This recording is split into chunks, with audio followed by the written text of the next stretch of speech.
Welcome to Conversations in Mind. This is a space for conscious inquiry, where metaphysics, new thought, and the science of mind meet real life. In a world calling for deeper awareness, we explore the nature of consciousness, the power of thought, and the presence of spirit moving through everyday experience.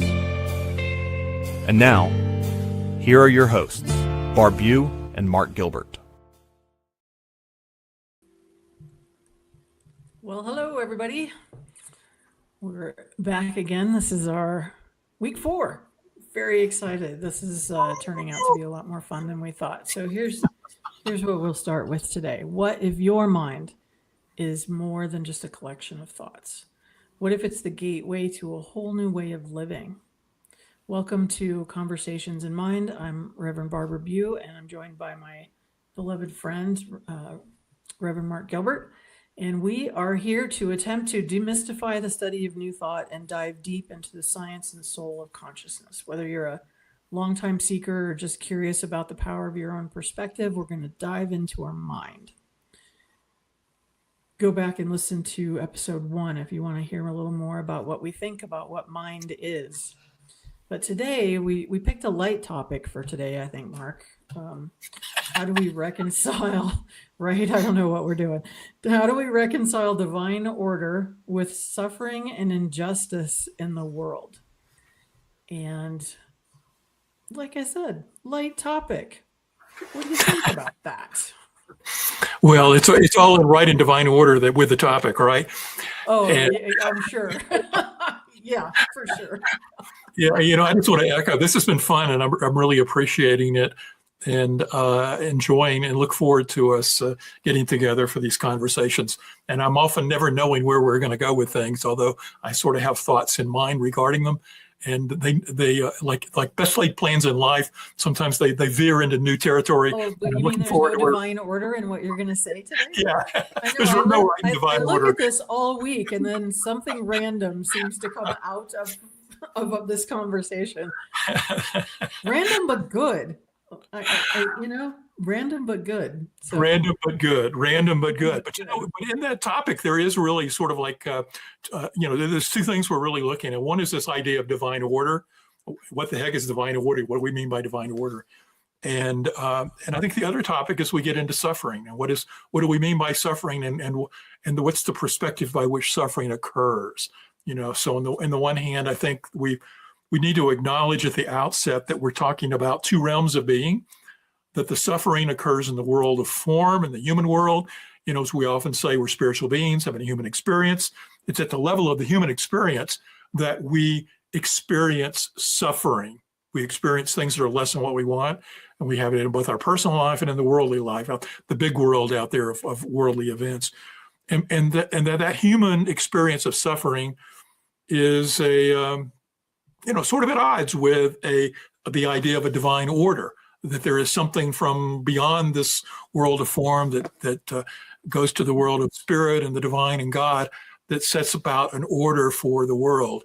And is this the right order when we're having suffering here? How can this be correct order? And if you're a Buddhist, you would say suffering is optional, right? Right. Yeah.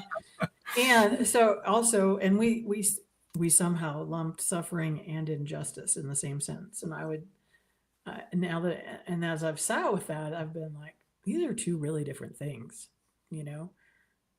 So I think we have a lot to take on in that. And suffering, it's interesting because I spend a lot of time wondering why it is that it is suffering that causes us to grow. That mostly it is our discomfort and our suffering that creates the space for us to want to grow.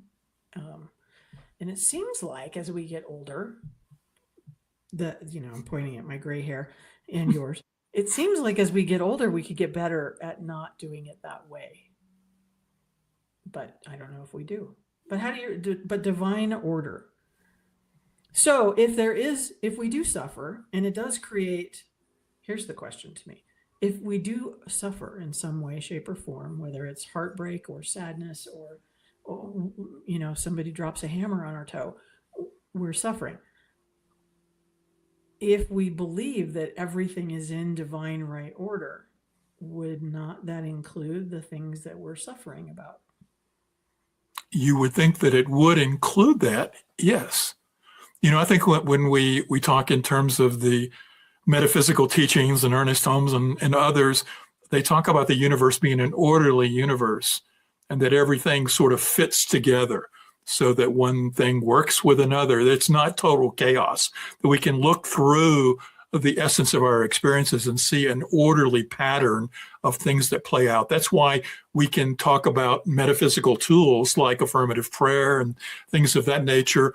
Changing your thinking has a beneficial effect on your life because it's an orderly universe. An orderly universe, it wouldn't matter what you thought, the reactions of the universe would occur helter-skelter based on just anything. I can think positive thoughts and have negative experiences, positive thoughts, positive experiences. There's just a mixture to it.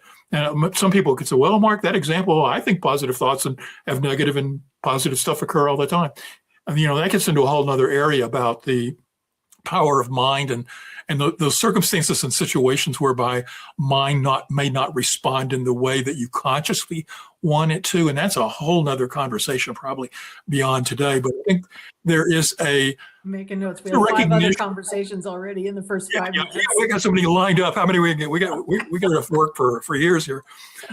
But there's a sense that at least we believe at some level that this universe has a degree of order to it. We can look out in the physical world and physical rules that apply and see an order in this world.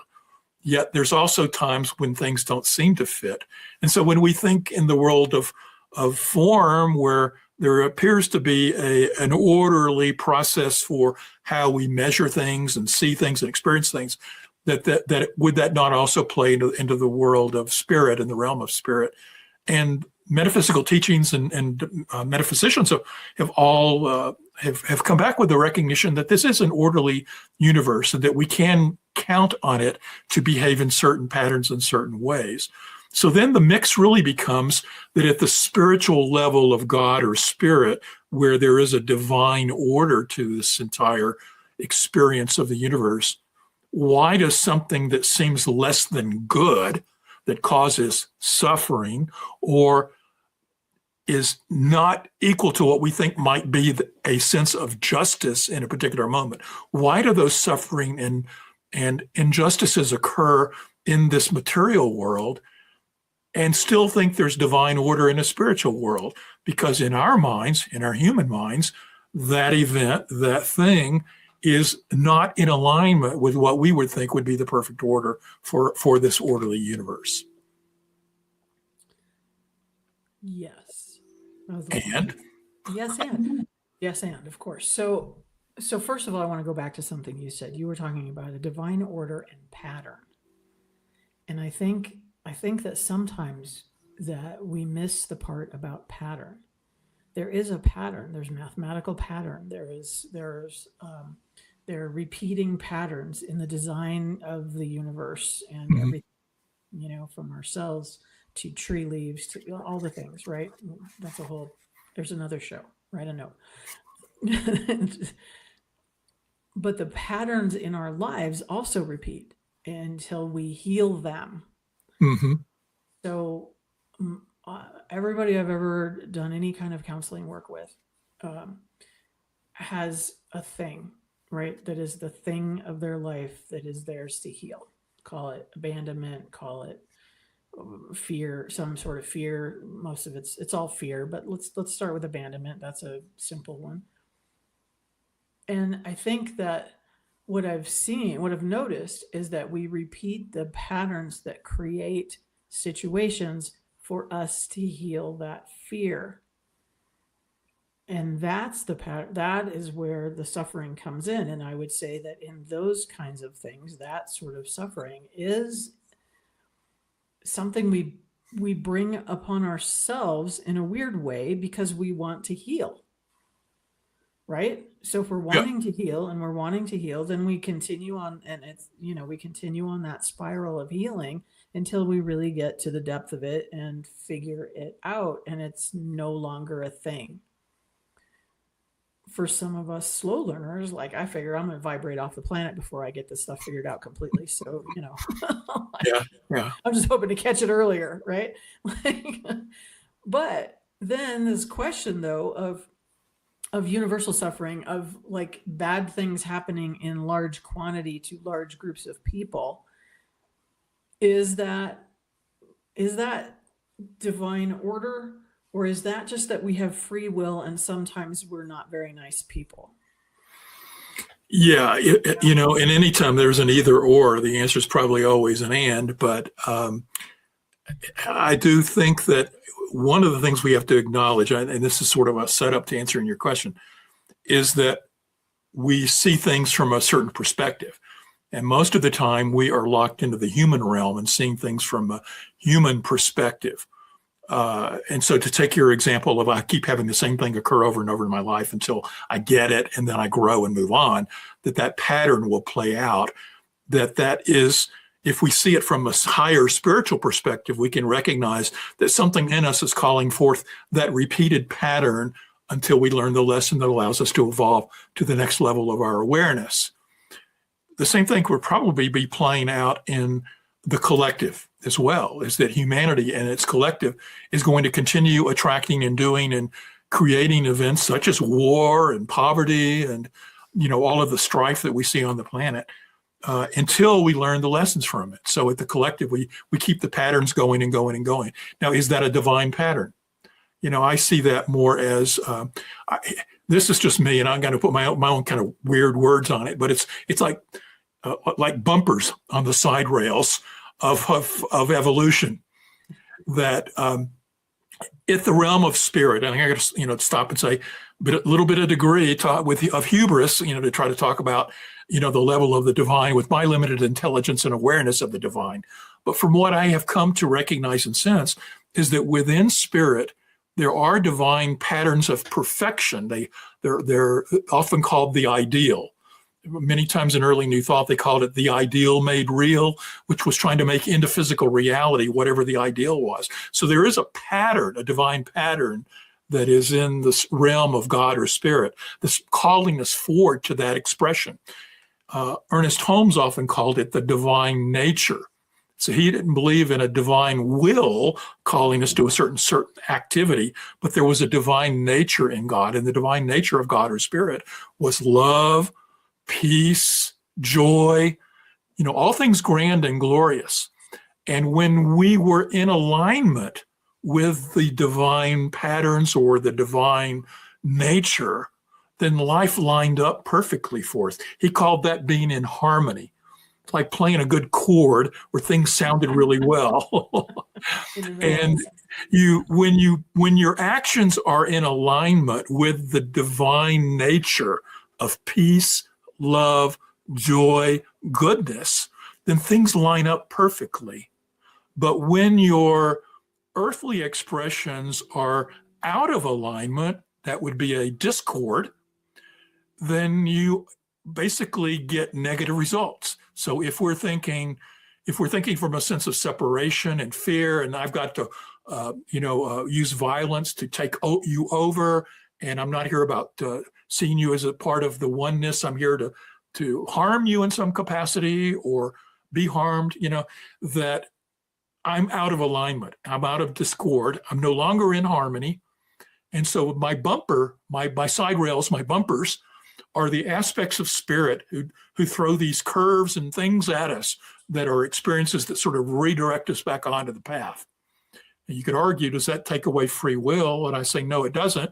But it's sort of like, and I've always envisioned it like a pyramid where you're hitting the outer boundaries, that you can float back and forth with all the free will, and you can stay in one spot bouncing up, but somehow or another, there's going to be something where spirit nudges you back on the path. You will have peace.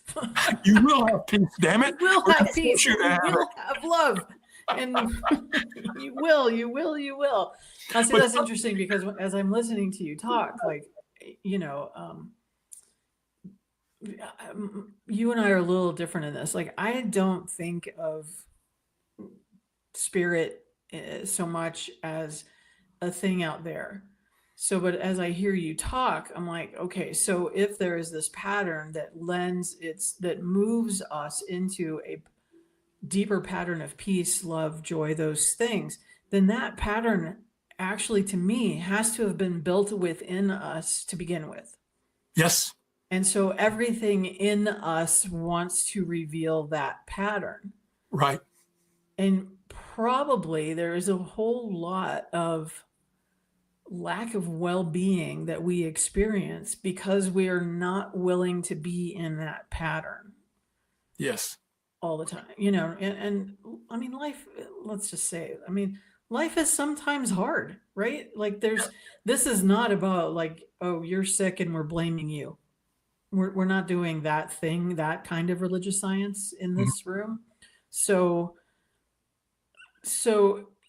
anytime that there is something though in discord or disharmony, then we could potentially be looking back in our own belly and saying, okay, what within me is not at peace right now, and how would moving to a greater sense of peace, even if it's just breathing more, Mhm. help to alleviate the suffering in this moment.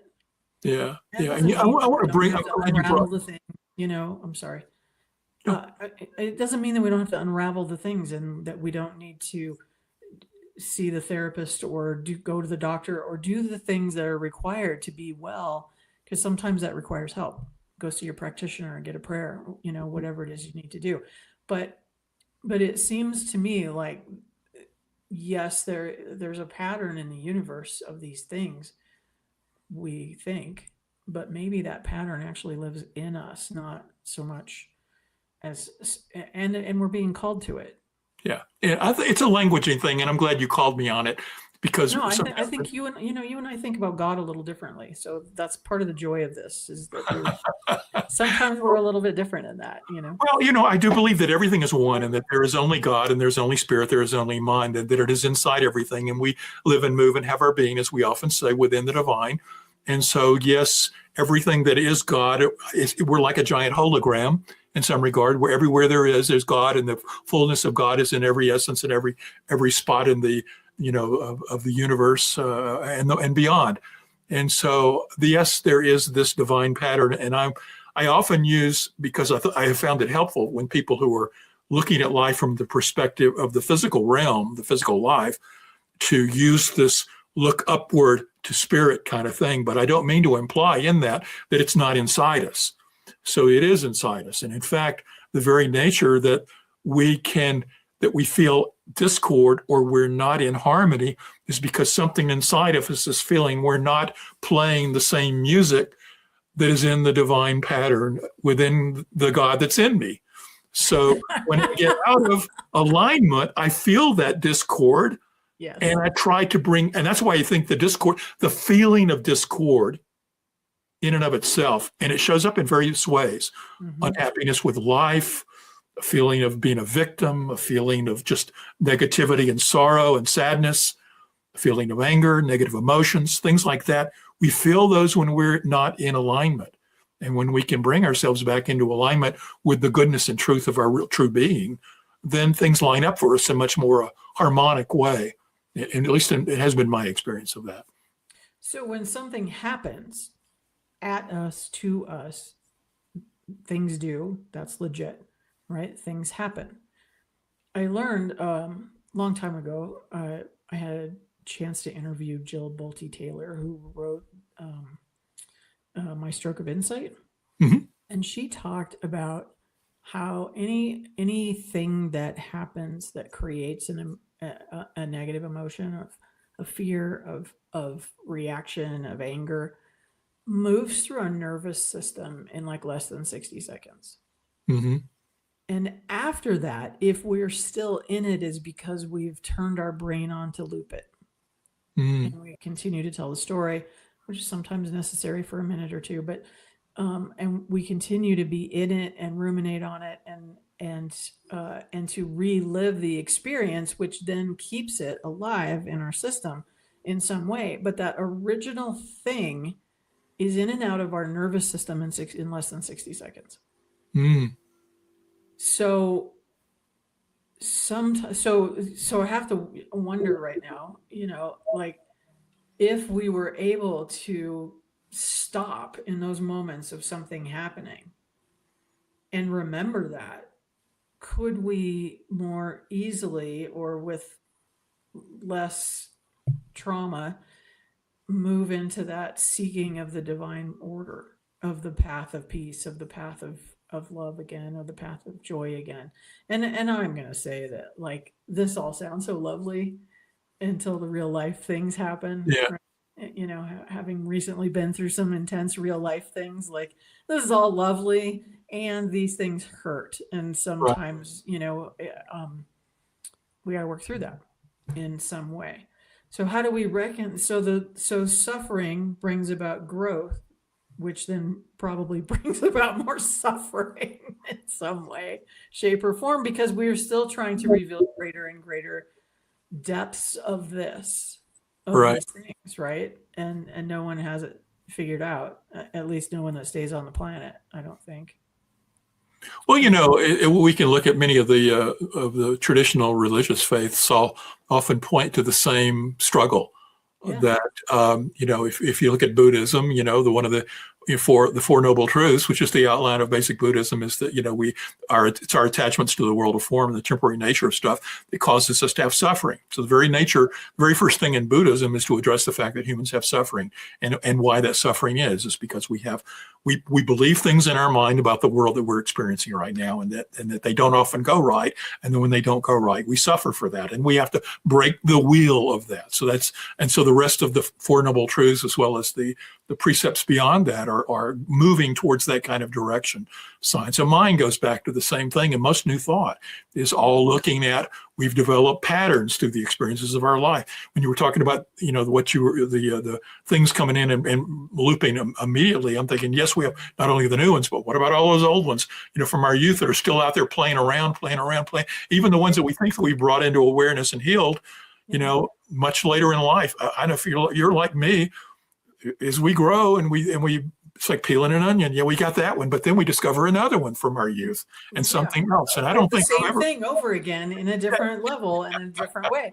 And I would say Christianity does this too. That most of the stories in the Old Testament and probably in the New Testament speak to suffering as a separation from God. Right. Which I would translate as a New Thought person into separation from divine pattern and order. Right. And we call healness in New Thought. Healness is equated to wholeness. Wholeness in what? Wholeness with God, wholeness in the divine. A minute ago, when we were talking about what is God and God is in us, etc., there's no separation from us and God. The moment we try to put a barrier between us and God, that keeps us from having wholeness. And so anytime that we want to move to a state of total healing, we're moving to a state of total perfection or total wholeness in our mind, where there's no barrier between us and God. And that also means, and every other sentient being and thing existent in this universe. Yes. And that's where we get to stop being judgmental and stop holding ourselves as separate from other beings as well. Yeah. And that's probably when we're not here anymore. Like, sometimes, you read about near death, or you hear about, or you're a minister, you've probably been with past. There's the times that's happened in my life. Like, there's a moment where you can almost see this transcendent thing of, oh, that's what all this means. This is connection. This is connection. And all that other stuff goes away. Yeah. I've never read a near-death story. Anybody who's been through that experience of dying and being brought back, where they come back more judgmental or more holier than thou. Mostly people come back really like stunned and humbled and feeling a connection with all of life. Yeah. And what gives me a lot of hope is the very nature that there seems to be a tendency among the spiritual but not religious people these days, and even within the religious ranks of many of religions, is a move towards experiential feeling of the oneness. that there is a sense of awakening, a sense of enlightenment. There's many teachers out there on YouTube and various sources now who and people who are attracted to the idea of recognizing and waking up from the sleep that we're in when we're mesmerized by a world of form that divides everything into separation. And we buy into that experience. And so many people see that veil has kept us from the truth, and they're moving to find ways and patterns and teachers and ways in which they can transcend the veil and move to a sense of unity in their awareness, and then come back and live from that. And many of the people, at least the ones, because I'm curious about this, and I've explored a number of different teachers of enlightenment who. Now we can go down another pattern and say, yes, there's also some who express enlightenment and then act in a manner that's less than enlightened. So there's that dichotomy between actions and teachings. But most of them that I experience, if they truly have that sense of oneness, they come back with a sense of care and concern for everyone and wanting to uplift everyone. And there's no more of the ego-driven need for fame, money, control, etc. So all of the egoic drives tend to be reduced, if not totally eliminated, by people. So I don't think you necessarily have to have a near-death experience to get to that space. I think you can also move through other spiritual experiences of oneness and meditative techniques and things of that nature that can bring you to that same state. And I think there is a growing number of people who are accessing those teachings because of technology like we're using right now, who can access the internet and the teachings that are available worldwide. Now, it does call for a degree of discernment where you have to learn which ones work and which ones don't work, which ones are valid and which ones are not. And that's again a whole nother question. But I think there is a growing tendency to bring people to that state of oneness and awareness and a desire to move to that state these days. I think that deep meditators often have this, not often, but enough, have this experience, have some sort of experience of this. And there are some, well, we shouldn't probably get into substances, but because I keep hearing a lot of people telling me I should try these things, Sure. for that. And I don't have any judgment about that at all, but I find it curious that there's something that we have to unblock to be able to see our connection. Yes. Like why, how is it that we become so blocked about that over much of our life? And then finally we're like, oh, wait a minute. It really doesn't have to be this way. Like life doesn't have to be that hard. I mean, there's enough that's going to be hard, but it doesn't have to be as hard. Right.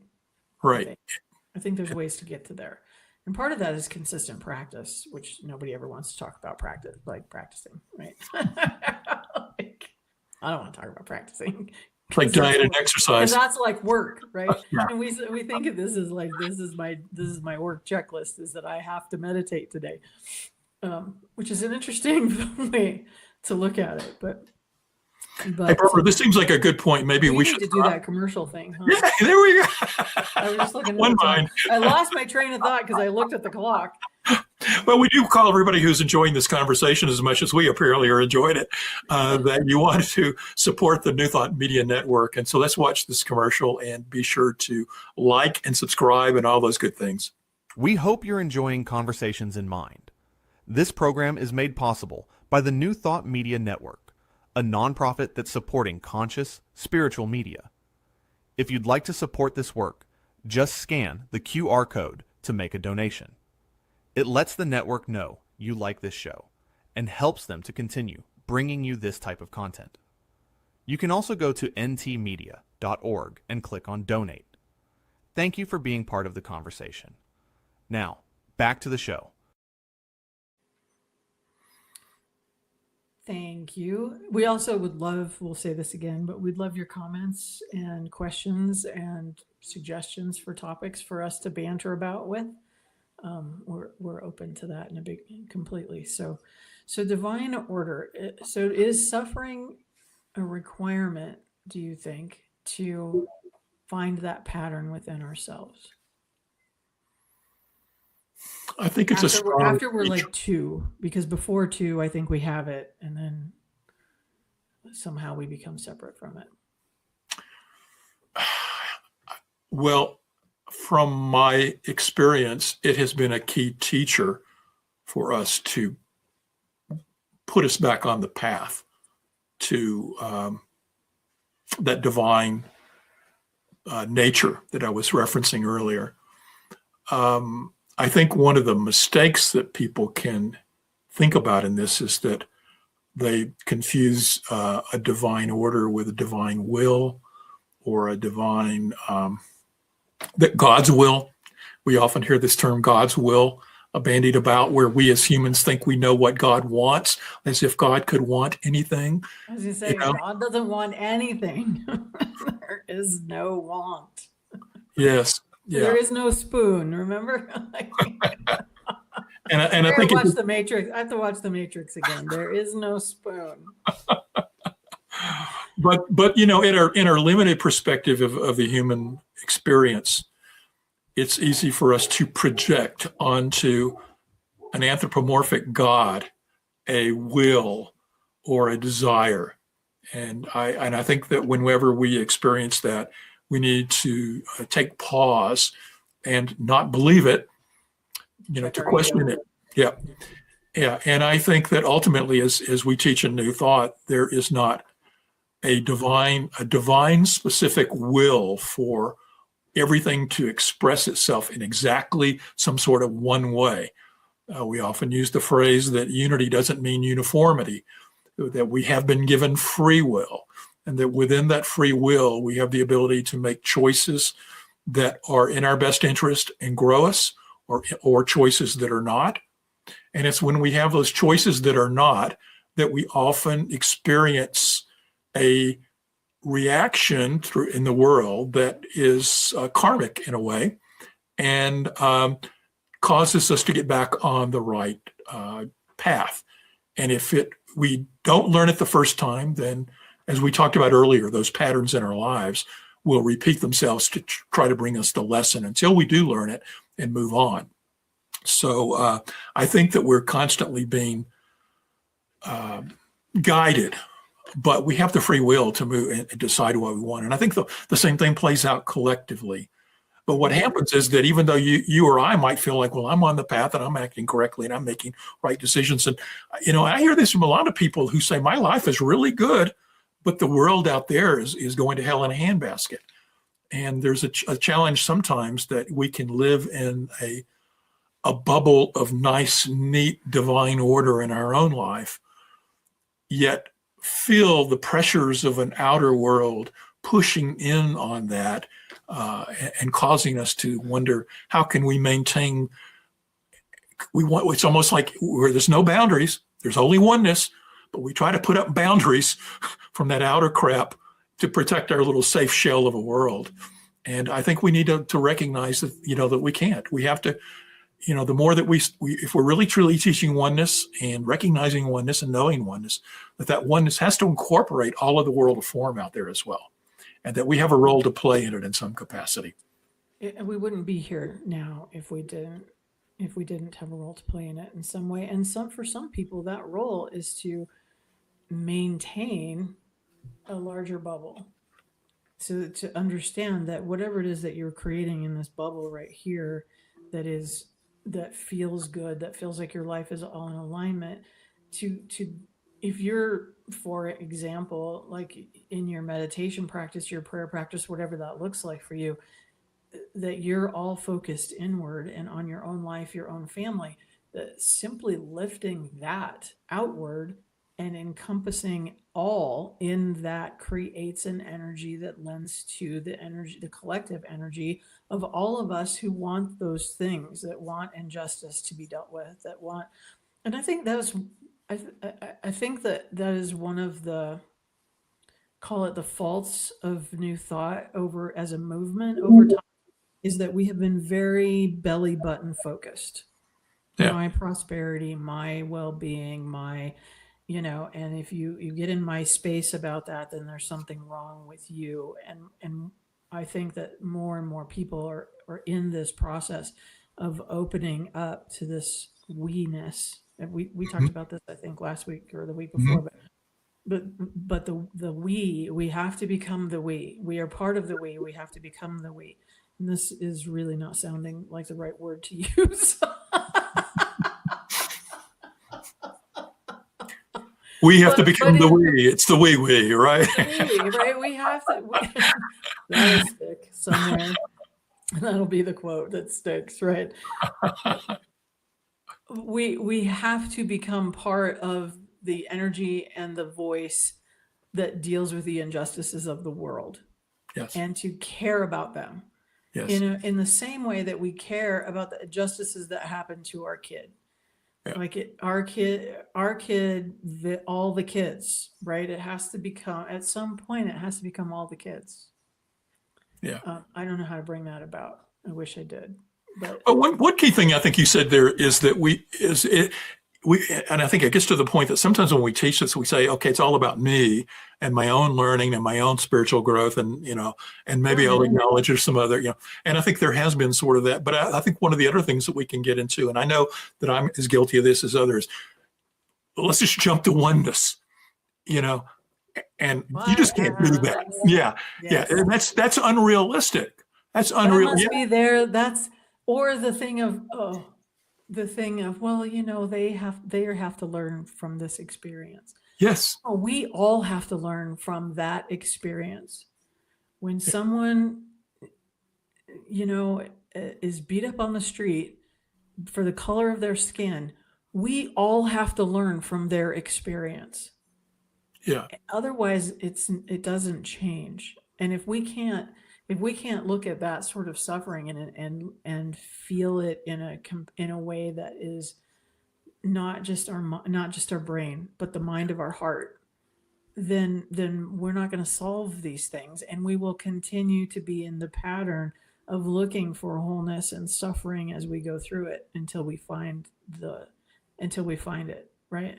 Yeah, there can become a degree of like this egotistical hubris where, I'm enlightened and I see what's best for you, and you need to learn X, Y, and Z, and I'm the font of all wisdom, and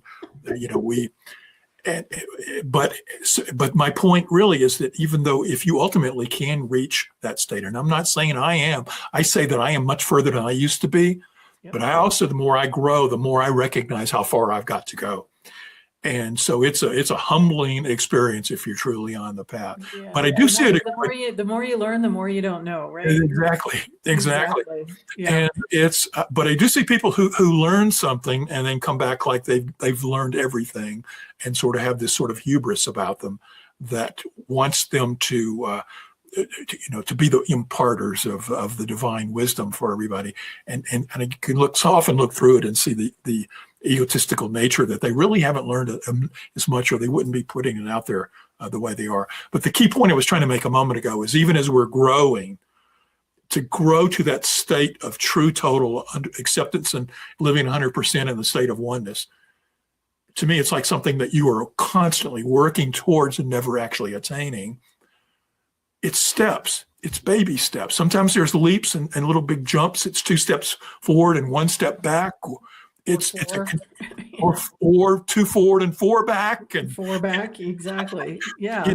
And so to hear a conversation that says, well, we just need to learn oneness and love and be in the divine pattern and blah blah blah. And I already know that, so I don't need to worry about those things that are happening to those other people, because they clearly just still need to learn this. Exactly. And we call BS on that. I'm gonna make myself throw up right now. Yeah, and to acknowledge that this path is arduous and difficult, but fun. And there are aspects to it where it's hard and it's painful and there's suffering, like we've talked about. But there's also those joyous moments where we taste, a divine order in the universe, where we feel in that sense of harmony for a moment, and it could be for a day or two or whatever, and things line up just perfectly before then maybe we're not experiencing it anymore for a little while, and it waxes and wanes. We're in it, we're not, but it's a continuous process forward, and we need to keep plugging towards it. Because what's the alternative? What's the alternative? The alternative is to give up and say, there is no meaning to life. There is no direction to life.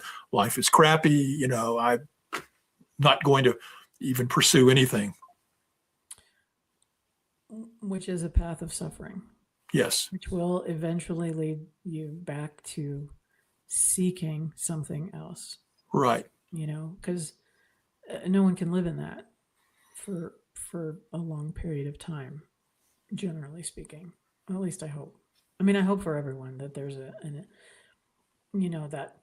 call, that pull to greater life and greater expression of life, and those glimpses of those moments that you're talking about. They're so profound. I mean, I've only had I don't even know that I could call them out, right? But I know them by how they feel, and it's so rare and so profound that it keeps you, I wouldn't say wanting or longing, but seeking. Mm-hmm.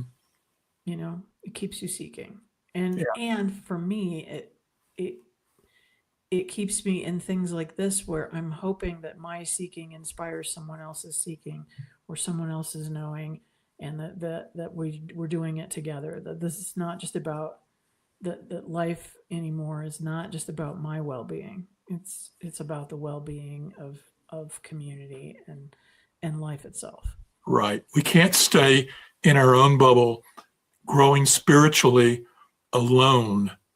We need to be the we that you were talking about. We need to be in community. We need to be supporting one another. We need to be the example to others. We need to recognize that we are the example for others in our best moments. And we need to learn from the examples of others in their best moments and uplift each other to find what's best for every life, recognizing that it doesn't have to exactly be alike, but there's ways in which we can learn and support one another as we all grow towards remembering wholeness and truth and oneness. Yes. That might be the perfect wrap for today, actually. I don't know. The only question we didn't get to, and it would probably be longer than we can really have time to delve into, is that one of the key aspects of suffering is the loss due to death. The loss due to the belief that this life that you and I are living, and everyone who's listening is living, had a beginning point and has an ending point with our death. And that what we have to recognize, and that all spiritual teachings also point to, is the fact that life is eternal. It gets back to the fact that that our existence is not tied to this material life of right now. Who we are and our truth transcends this world of form and is anchored into spirit and exists forever. It exists beyond time and will continue. We just don't know the next form, right? We really and I think that a lot of the suffering that we put on our own lives comes from fear of death. Right. And that we've made death, especially in our culture here in the, we've made death a thing to be afraid of. Yeah. And we box it off in hospitals and hospices, and don't talk about it. And we call it failure if someone dies, or our medical system calls it failure if someone dies, and I'm like, no, there's a time. Everything has a lifetime, right? A lifespan on this planet, and then becomes something else energetically, and I have to think that the pattern that we're talking about that calls us forward to greater peace, greater love, greater joy, those things, that pattern, as it exists everywhere in all time and space, must exist also outside of this realm of form. Right. We just probably experience it differently and more wholeheartedly. In my imagination, it's just easier, Here we are, and we probably experience oneness, in some way, and therefore connection with the other being, soul's life energy that we've been in contact with here. Yes. And so somehow or another, what we perceive as human death is part of the divine order. There is, for sure. yeah. Yeah. And again, like as above, so below. So if our call here is to greater oneness and to greater peace, then it seems like that would transcend, and be the call or be the experience of the next experience, whatever that looks like. Yes. Yes. Whether we circle back here on earth in reincarnation until we so-called complete, or we go off to dimensions and areas of life and existence beyond our imagination. Vibrating off. With new lessons to learn. Vibrating off is the way. Why don't we vibrate off on this time? This has been a lot of fun. I've enjoyed the conversation. It's been a good conversation. Thank you very much. I feel like we left the idea of injustice a little bit to the side, and maybe we can pick up a little more of that next week, in terms of larger injustice, systems of injustice. I don't know if we want to go down that path or not, but if you're listening to this and you want us to go down that path, make a note of it and we'll tackle it. Sounds great. And always we appreciate your comments, your likes, your shares, and all that good stuff. And thank you for supporting the New Thought Media Network. Please join us next week. Take care, everybody. Think well.